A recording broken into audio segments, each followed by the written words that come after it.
अस्सलाम वालेकुम नाज़रीन, सिंध ऑनलाइन टीवी में भलीकार आवां मोहम्मद पहर शामिल करूं था हिन वक्त जो खबरों।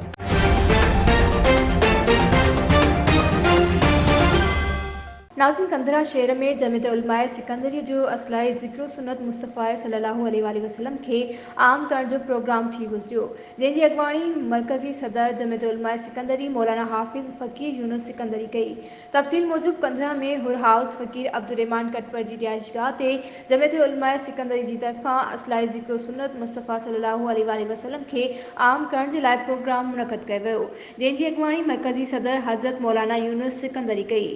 उलमा सिकंदरी तालका रोहिणी मौलाना हाफिज़ नज़ीर अहमद सिकंदरी सदर जमीयत उलमाए सिकंदरी ज़िला सखर अब्दुल रज़ाक सिकंदरी नाज़िम आला जमीयत उलमाए सिकंदरी ज़िला सखर ऐं मौलाना मौलाबक सिकंदरी सदर जमीयत उलमाए सिकंदरी ज़िला घोटकी मौलाना मोहम्मद दाऊद नाइब सदर जमीयत उलमाए सिकंदरी तालका रोहिणी मौलाना मोहम्मद हसन सिकंदरी सदर जमीयत उलमाए सिकंदरी तालका रोहिणी मौलाना हाफिज़ रब नवाज सिकंदरी मौलाना फ़कीर गुल बहार सिकंदरी फ़कीर हाफिज़ हिदायतुल्लाह सिकंदरी कारी नसीरुल्लाह अहमद सिकंदरी मौलाना मोहम्मद इब्राहिम सिकंदरी मौलाना मोहम्मद सुमरो सिकंदरी मौलाना जुल्फ़कार सिकंदरी फ़कीर हबीबुल्लाह सिकंदरी हाफिज़ तालिब हुसैन सिकंदरी हाफिज़ नियाज हुसैन सिकंदरी कारी आशिक हुसैन सिकंदरी कारी मोहम्मद कासिम सिकंदरी हाफिज़ गुलाम यासिन सिकंदरी ऐं ॿियनि वॾी तादाद में उलमाए कराम ऐं हाफिज़ अज़ाम हुर जमायत जे मौसी शख़्सियतुनि शिरकत कई, जिनके फ़कीर अब्दुर्रहमान कटपर सिंध जी सकाफ़त अजरक उडाई गुलनि जी वर्खा कई। पंहिंजी बिरादरी जे माण्हुनि फ़कीर बख्श अली कटपर फ़कीर अब्दुल मजीद कटपर फ़कीर मोहम्मद मूसा मेमण फ़कीर मोहम्मद रहीम कटपर ऐं ॿियनि समेत गुलनि जूं पतियूं निशावर करे आजियां कई वई। आख़िर में पीर साईं सरदार दाम इकबाला जमायत उम्मे मुस्लिमा जे लाइ दुआ घुरी वई। वधीक ख़बरुनि जी अपडेट्स जे लाइ ॾिसंदा रहो सिंध ऑनलाइन टीवी।